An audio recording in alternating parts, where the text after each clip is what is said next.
bonjour Anne Gruet et bienvenue dans la Maison Horta et merci d'avoir accepté l'invitation au Et Café merci Horta. de me l'avoir lancé. Avec plaisir. Anne Gruet est une figure singulière du monde judiciaire belge. Ancienne magistrate, connue comme juge d'instruction, elle a marqué le monde de la justice par sa liberté fantaisiste et son imagination. Alors, au-delà de sa carrière professionnelle, Anne Gruet nourrit une grande passion pour l'architecture et le patrimoine bruxellois, notamment pour l'œuvre de Victor Horta et les liens parfois insolites qui peuvent exister entre justice et architecture. Alors, Anne Gruet, aujourd'hui, la question qui nous réunit est la suivante. Quels sont les liens entre l'œuvre de Victor Horta et l'architecture judiciaire, notamment à Bruxelles? Certainement la fantaisie. Parce que quand on regarde le palais de justice et quand on écoute les gens qui le fréquentent, il faut une grande fantaisie d'abord pour avoir construit un palais aussi monumental et puis ensuite pour présenter une affaire devant le juge qui va devoir donc rendre un jugement. Il me paraît indispensable de faire montre d'un peu de fantaisie, c'est-à-dire d'imagination, c'est-à-dire saisir l'autre pour garder son attention et pour le convaincre du bien fondé de la théorie qu'on lui présente. Peut-être pour les personnes qui ne connaissent pas vraiment l'histoire du palais de justice Poulart, est-ce que vous pourriez justement expliquer le lien entre Poulart et Victor Horta? Comment est-ce que les choses se sont créées à ce moment? Victor Horta n'a jamais rencontré Poulart. Oui, et donc, est-ce que vous pouvez Ils avaient expliquer, tous voilà. les deux maîtres, mettons. Étant Viollet-le-Duc un Français au départ, et étant Alphonse Ballatte, le constructeur des serres royales de Laeken. Pour la lumière, je vais ajouter que dans la lignée, vous avez eu Cleusenard et les galeries Saint-Hubert ou du Roi et de la Reine, c'est comme on veut. Et vous en avez eu d'autres encore, et vous allez retrouver ces puits de lumière qui sont en fait dans le palais de justice. Mais avec tous les travaux qu'on y fait, bon, la coupole, on l'a un peu assombri avec des filets pour empêcher que tout ça ne s'écroule. Vous avez les puits de lumière de Horta qui sont ici, qui doivent être dans la cage d'escalier. Ouf. Et donc dans l'hôtel, dans le musée Horta, dans sa maison personnelle. Et dans le palais de justice, vous avez ces énormes vitres du 6e étage, de l'étage qu'on appelle le 6e. Si vous poussez sur un bouton d'ascenseur, c'est le 6e.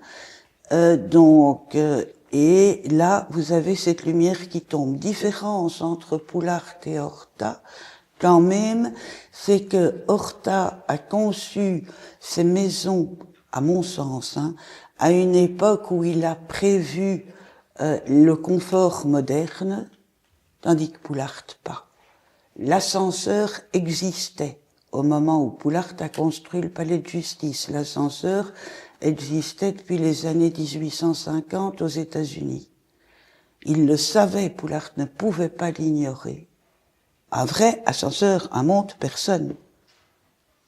Et il a créé 20 mètres de dénivellation par marche de la rue des Minimes jusqu'à la salle des Pas-Perdus, qui devait être l'entrée principale du palais de justice.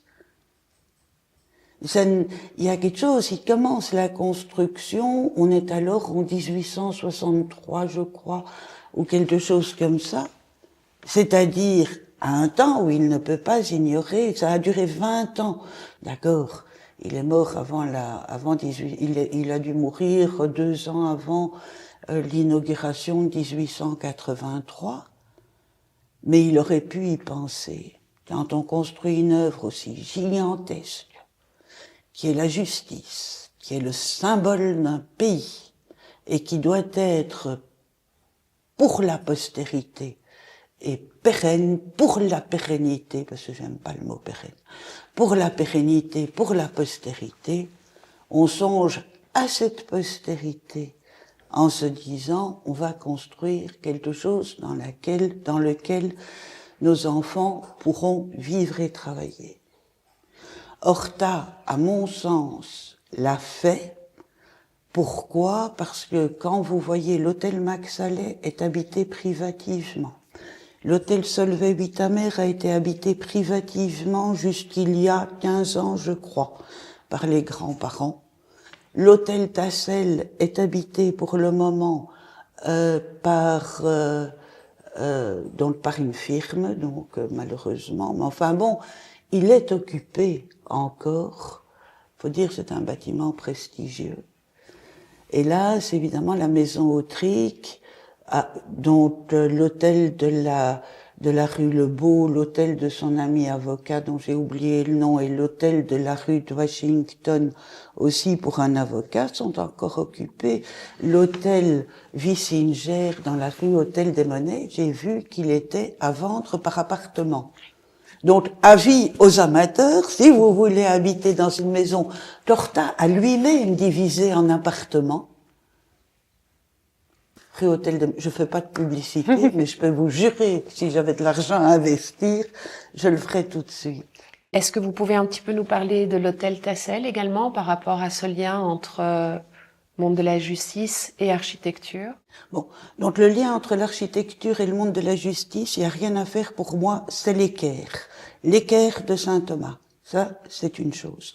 Une deuxième chose, c'est qu'on ne voit pas Horta construire avec un équerre. Donc tout ce qu'il fait est poésie, est volute, et simplement, même quand vous regardez ce jardin, sauf erreur de ma part, il y a un arbre qui est complètement enchevêtré, qui est un buisson, et qui doit être une glycine, j'imagine, ou quelque chose comme ça, et donc quelque chose de noueux avec des fleurs mauves, et qui donne une impression de ce qui était à la mode à l'époque, c'est-à-dire le japonisant. Pour l'art nouveau, en tous les cas. Et dont il était passionné aussi. Pardon? Et dont il était passionné également. Tout à fait. Et en ce qui concerne l'hôtel Tassel, il a été construit 10 ans après le chantier a commencé 10 ans après l'inauguration du palais de justice. Donc, Horta se trouvait au seuil de sa vocation. Et ce qu'il a imaginé est pour moi extraordinaire en ce sens que sur une parcelle de terrain à Bruxelles, il a imaginé la porte non pas à droite ou à gauche quand on les connaît, comme dans les hôtels de maître, les Herenhuis, comme on dit, mais au milieu et s'évasant de manière superbe et lumineuse. Quand vous entrez dans le palais de justice par la porte qui n'est pas conçue comme étant la porte principale, vous avez, mais qui se trouve donc au bout de la rue Royale et sur la place Boulard, vous montez et de nouveau vous avez cet immense évasement de la salle des pas perdus, avec normalement au 6e étage du palais de justice, vous avez des vitraux colorés en jaune, ce qui est moche comme tout. On aurait coloré ça. Enfin, on n'aurait pas donné de couleur, ça aurait juste été des verres transparents, que vous auriez eu une lumière qui était beaucoup plus belle à l'intérieur de la salle des pas perdus, où, sauf erreur de ma part, il existe des couleurs roses, etc. Et là, vous avez des couleurs beaucoup plus sombres qui se sont faites. Selon vous, sur la fin de sa carrière, sa vision a légèrement changé? Oui, je ne pense pas, mais je dis oui quand même, parce que quand vous regardez, la gare centrale et son œuvre, et surtout celle de Brinfo, si ma mémoire est bonne, mais si vous regardez la gare centrale, il est évident qu'il y a un monde entre l'art déco de la gare centrale et l'art nouveau de cette maison-ci. Il a été très marqué aussi, Horta, et lui-même l'a fait, par le délaissement de ces maisons, je pense. C'est-à-dire le fait, donc, quel est l'endroit en Europe où il y a le plus de meubles de Horta? Musée d'Orsay. Musée d'Orsay qui a récupéré toute une série de meubles de Horta parce que les gens s'en sont débarrassés. Parce qu'ils n'en pouvaient plus de vivre dans un art total qui ne pouvait pas changer.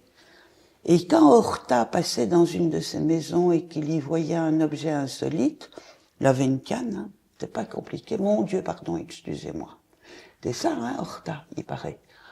je l'ai pas connu. Je le regrette formellement, vraiment, parce que c'est une imagination complètement débridée, et en ça il rejoint Poulart, parce que c'est une vision d'art total, et en ça il rejoint Poulart, parce que c'est quelqu'un qui a inventé un art nouveau, c'est-à-dire une manière nouvelle, non pas de construire, mais de décorer, d'imaginer l'ensemble et les pièces à vivre. Et en ça, il se différencie de Poulart, à mon avis, qui n'a pas prévu, qui a le palais de justice devait pour Horta rester un musée, une sorte de musée, dans un site consacré à la justice. Ça risque bien de se produire et je plaide pour que non, parce que j'estime personnellement que les bâtiments ne peuvent jamais être transformés en musée, quel que soit le bonheur que ça puisse faire, mais que les bâtiments doivent vivre et être habités. Un collègue de mon père a failli acheter cette maison-ci. Je vous parle des années 65, c'est-à-dire au moment de la destruction du palais de la maison du peuple. Hélas. Alors l'Art Nouveau s'inspire énormément de la nature et je vois que vous portez un collier assez particulier, un pendentif assez imposant. Est-ce que vous pourriez nous en parler un petit peu? Bien sûr, je vais ajouter un truc. L'Art Nouveau s'inspire énormément de la nature terrestre. Parce que je sache, peu de poissons dans l'Art Nouveau. En tous les cas, c'est ce que j'observe. Alors maintenant, la libellule que je porte, j'adore. Je l'ai mise pour l'occasion, bien sûr, mais je ne l'ai pas acquise pour l'occasion. Elle traînait là, dans une salle de vente, oui. Et j'en suis tombée amoureuse. Ce qui n'a rien d'étonnant si on sait que je suis effectivement amoureuse de l'Art Nouveau. Pourquoi? Parce qu'il est clair, parce qu'il laisse passer la lumière, parce qu'il n'est pas comme le néo-gothique avec des lambris sur les murs, des lambris en bois foncé jusqu'à 1,50 m qui assombrit l'ensemble. Ça peut être très beau, mais c'est vrai que ça peut être difficile à vivre. Regardez la maison Cauchy. La fille Cauchy, quand elle a hérité, quand ses parents étaient morts, qu'elle a hérité de la maison, a heureusement pour nous recouvert les murs de gyproc, mais elle a masqué toutes les fresques intérieures de la maison Cauchy. Mais cette libellule, justement, je crois que c'est un motif qui se retrouve énormément dans la maison de Victor Horta. Bien sûr, il n'y a qu'une chose pour la libellule qui n'est pas pour l'Art Nouveau. La libellule vole en arrière. Tandis que l'Art Nouveau vole vers l'avant. Est-ce qu'on en profiterait justement pour aller visiter cette Tout à pièce fait. que vous avez envie de mettre en avant dans ce podcast? Tout à fait. Anne Gruet, vous avez choisi une pièce assez particulière à nous présenter. Ce sont les Jardins d'hiver. Est-ce que vous pouvez nous expliquer pourquoi c'est cette pièce-là que vous avez envie de nous présenter? Parce que, du moins c'est l'impression que j'en ai, elle est moins... On ne la voit jamais dans les albums sur l'Art Nouveau. Qu'est-ce que vous voyez d'abord? La coupole de l'hôtel, enfin la chose, les vitraux de l'hôtel Van Eetveld. Bon, première chose. Et puis alors vous voyez l'escalier de l'hôtel Tassel. Je me demande bien pourquoi, jamais compris. Ou alors vous voyez la salle à manger de cette maison-ci. Mais la pièce où la fille de Horta recevait ses copines, probablement, on ne la voit jamais. Or, pourtant, c'est la pièce la plus lumineuse encore, à mon avis, de la maison, puisqu'elle est vitrée sur 3 côtés. Et alors, je vais vous dire ce que j'aime beaucoup. C'est ceci, qui ne rime à rien. Donc, toute cette maison est magnifique. Les planches de porte sont magnifiques. Elles sont dessinées pour la main par Horta. Cette planche-ci est un chemin de fer de 2e classe. C'est comme ça qu'on appelle ça. Chemin de fer de 2e classe. C'est-à-dire la poignée de porte qui se met bien, parce que ici, c'est pour tirer, et de l'autre côté, c'est pour pousser. Donc vous avez deux planches de porte qui sont différenciées à l'intérieur et à l'extérieur. C'est ce qu'il y a de moins cher sur le marché à l'époque. Sympa, hein? Alors que tout le reste est extraordinaire. Et ce sont très certainement, elles sont en cuivre, hein, c'est très certainement les planches d'origine. Et donc ici, vous avez un radiateur qui est pour moi assez extraordinaire, c'est-à-dire c'est d'origine, hein, ce radiateur, enfin, je le pense, ou bien alors il a été récupéré dans une maison similaire. Mais c'est un radiateur d'origine et ça chauffe un peu. On est en plein hiver et ici, vous avez une température idéale pour les plantes qui sont assez bien entretenues et qui sont en train de fleurir. Regardez celle-ci, elle est parfaitement adaptée à la pièce et à l'idée qu'on peut se faire de l'art nouveau, comme vous disiez, inspiré de la nature. Et vous avez là aussi, c'est un peu, vous voyez quelque chose effectivement de japonisant là-dedans. Vous pouvez imaginer ça parfaitement sur une estampe avec l'ensemble du Japon qui traverse un pont ou des choses comme ça. Ah voilà, mon chemin, vous vous y attendiez pas, hein, mon chemin de fer de deuxième classe. Non, pas du tout. Si vous allez au siffleur, vous voyez le siffleur? Oui. Eh bien, vous allez demander un chemin de fer deuxième classe, c'est ça que vous allez avoir alors.